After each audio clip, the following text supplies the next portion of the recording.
Stay one more night. Don't you know that my love is true? Let's make things right. I understand what you're going through. Stay one more night, and I know that it's not too late. Let's make things right. You just have... Coucou tout le monde, alors aujourd'hui je vous propose une vidéo qui m'a été très demandée. C'est une vidéo avec plein d'infos sur ma cuisine. Régulièrement en commentaire sous mes vidéos quand on voit ma cuisine, c'est toujours les mêmes questions qui reviennent. Où est-ce qu'on a fait faire la cuisine? D'où vient mon plan de travail? Combien mesure mon plan de travail? Ensuite on a fait ces peintures là en fond et du coup est venu se rajouter aussi énormément de questions. Et du coup je me rends compte que je réponds en individuel toujours aux mêmes questions et que finalement de faire une vidéo uniquement là-dessus, ça répondra peut-être à beaucoup d'entre vous et du coup ça m'évitera de toujours répéter la même chose. Au moins toutes les infos seront réunies dans une seule vidéo. Première info, notre cuisine vient de chez Leroy Merlin pour tout ce qui est caisson, façade, poignée, plan de travail et les pieds de l'îlot également. Et je pense que j'ai fait le tour. La robinetterie aussi et l'évier vient de chez Leroy Merlin. Donc c'est la façade blanche, laquée. Ils n'ont qu'un seul modèle, donc c'est ce modèle-là. J'ai fait le choix du laqué. On me demande très souvent si d'entretien c'est pas trop galère, ça l'est absolument pas. Dans une autre maison, on avait fait mettre, et c'est toujours celle-ci d'ailleurs qui est en place, une cuisine laquée rouge et là c'est déjà beaucoup plus compliqué. Je trouve que les traces sur de la couleur ça se voit beaucoup plus. Sur le blanc, sincèrement je trouve que ça se voit pas énormément. Pour celles qui me suivent, vous savez que j'entretiens mes façades avec juste une microfibre et un produit à vitre. Je trouve que c'est ce qu'il y a de mieux. Ça m'enlève vraiment toutes les petites taches, les trucs collés qu'il peut y avoir avec les doigts des enfants. Et ça m'enlève les traces, ça fait très bien briller. Et les traces reviennent, je trouve, moins rapidement. Donc voilà, juste ça. Je le fais même pas tous les jours. Hein. C'est vraiment une microfibre avec du produit à vitre. Je dois le faire une fois dans la semaine et encore. Au départ, je voulais un système sans poignée. Je voulais vraiment la cuisine la plus épurée possible. En fait, j'avais certains critères lors de la réalisation de notre cuisine. C'était du blanc. Je voulais absolument qu'elle soit blanche. Je voulais du marbré blanc en plan de travail. Je ne voulais pas de poignée. Et je voulais des astuces pour ne rien avoir sur les plans de travail. Je ne voulais pas qu'on voit la cafetière, la bouilloire, le grille-pain. Alors, je sais très bien que maintenant, il y a des marques du genre Smeg où c'est des vrais bijoux. Et la cafetière, le grille-pain, c'est très joli.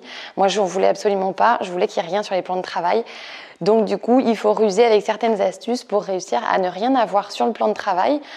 Mais de façon à ce que ça reste quand même très accessible. La cafetière, la bouilloire, on s'en sert tous les matins, donc c'est pas pour les sortir d'un casserolier, devoir rebrancher, que ce soit quelque chose de fastidieux comme ça, parce que sinon on sait très bien comment ça finit. Ça finira sur le plan de travail et ça restera là. Donc c'était vraiment pas ce que je voulais. Et dans ce modèle-là de façade chez Leroy Merlin, il n'y avait absolument pas de possibilité de mettre de bouton poussoir pour que du coup il n'y ait pas de poignée visible. Je voulais que ce soit un système, je pense que vous voyez, de clac-clac, là, un peu comme des meubles Ikea des fois. Là, il n'y avait pas possibilité de mettre ça.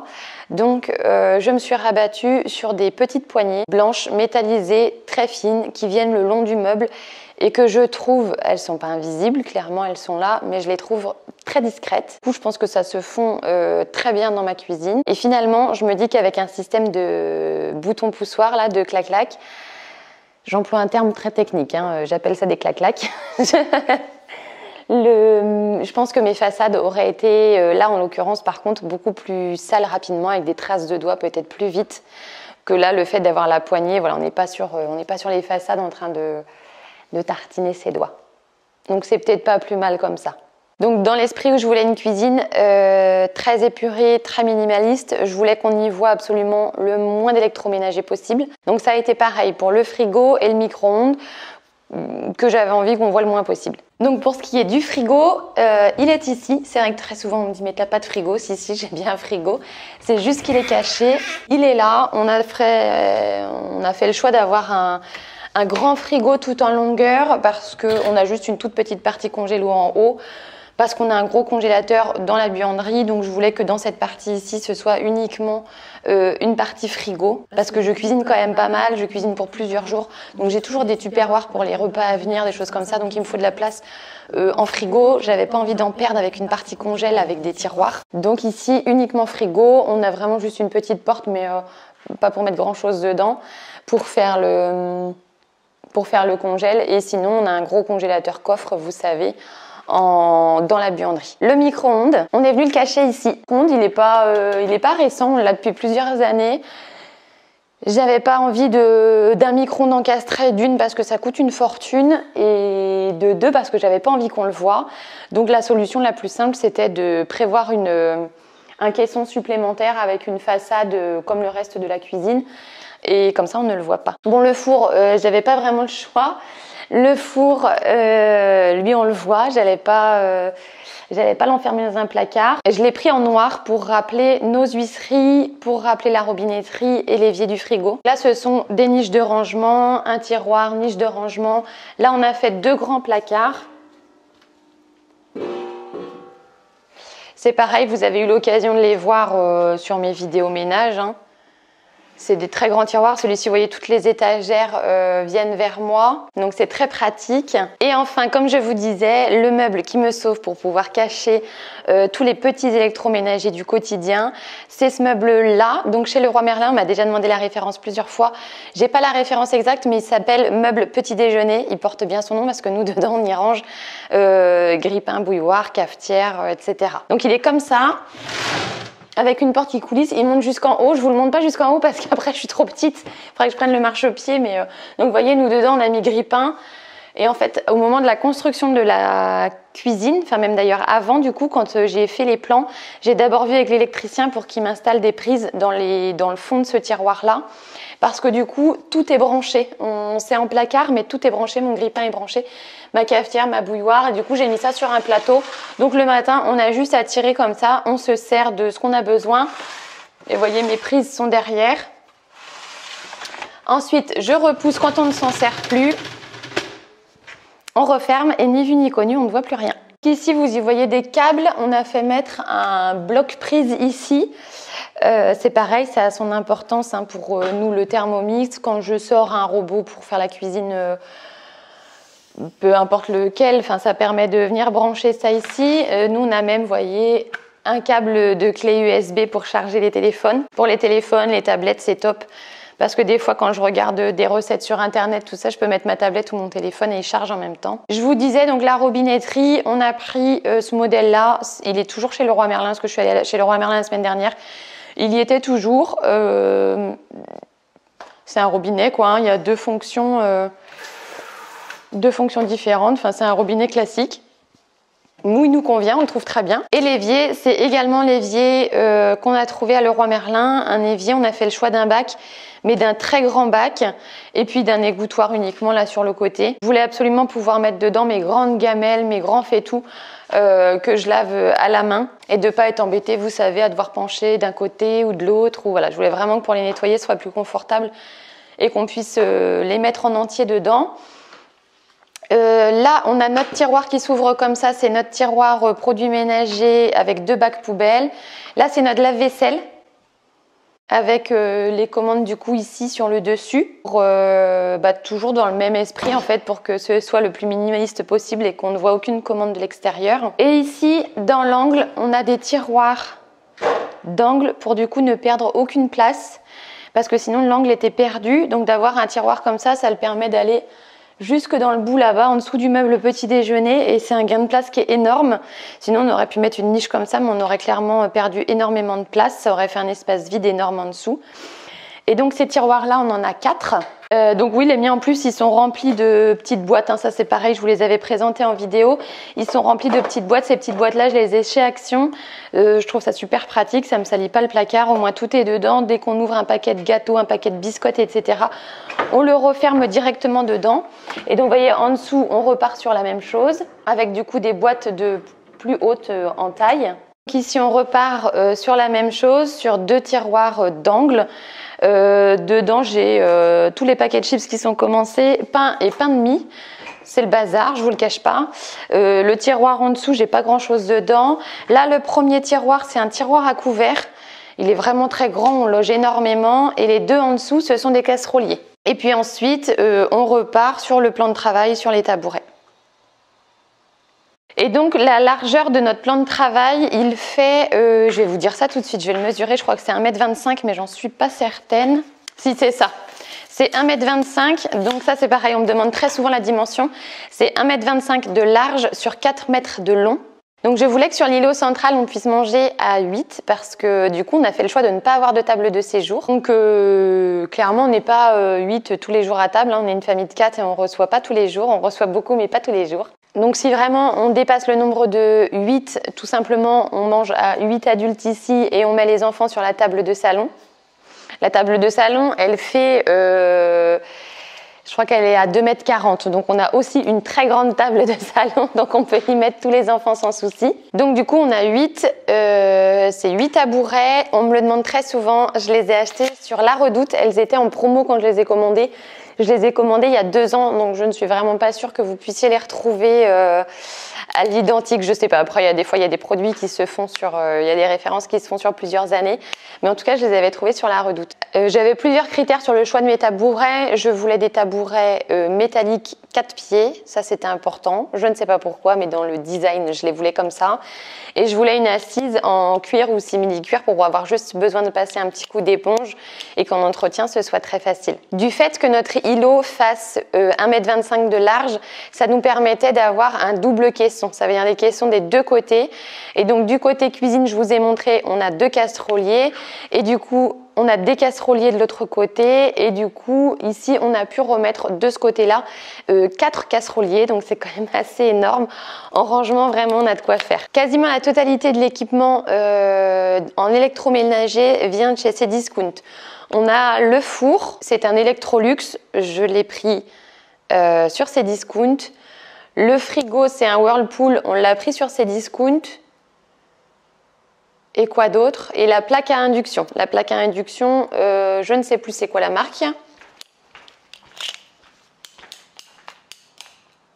Electrolux. La plaque à induction, c'est une Electrolux. On en est aussi très content. Maintenant, je pense que je vais la changer parce que je trouve pas de hotte. Il n'y a pas de hotte. Alors après, on a une dimension de pièce qui fait que ça nous manque d'une, pas forcément, d'avoir une hotte. Si vraiment je fais quelque chose de la friture ou des trucs comme ça, de toute façon, je vais dans le garage ou dans le jardin. Donc ça me manque pas vraiment. Mais je pense qu'à l'avenir, je changerai la plaque à induction et du coup, je ne prendrai pas de hotte. Ça, ma décision elle est prise. Je ne mettrai pas de hotte. Je trouve ça moche. C'est comme ça. C'est pas que je trouve ça moche, mais moi, dans ma cuisine, je trouve que ça va pas. Donc, je ferai le choix d'une plaque à induction avec, vous savez, un système d'aspiration directement dans la plaque. Je trouve ça beaucoup plus simple. Au moins, ça se voit pas. Au niveau du visuel, c'est parfait. Donc je pense que si dans le temps vraiment une hotte venait à me manquer, je ferais le choix de changer la plaque à induction et d'en prendre une avec un système comme ça d'aspiration. Ensuite, en termes de déco, petite déco qu'on peut avoir dans la cuisine, très souvent on me demande d'où vient mon vase. Je l'ai trouvé chez Leclerc, c'est pareil, il y a un paquet d'années de ça. Les fleurs artificielles à l'intérieur viennent de chez Maison du Monde. Sur le mur ici, on a 2 tableaux avec un encadrement noir parce que je trouvais que voilà, ça allait avec le reste de la cuisine. Les 2 tableaux viennent de chez Action. Je crois qu'ils sont à même pas 5 € le tableau. Donc on en a un pour les plannings de chacun, les horaires scolaires, des activités, etc. Moi, mon planning de travail. Ici, on a le tableau pour les menus de la semaine.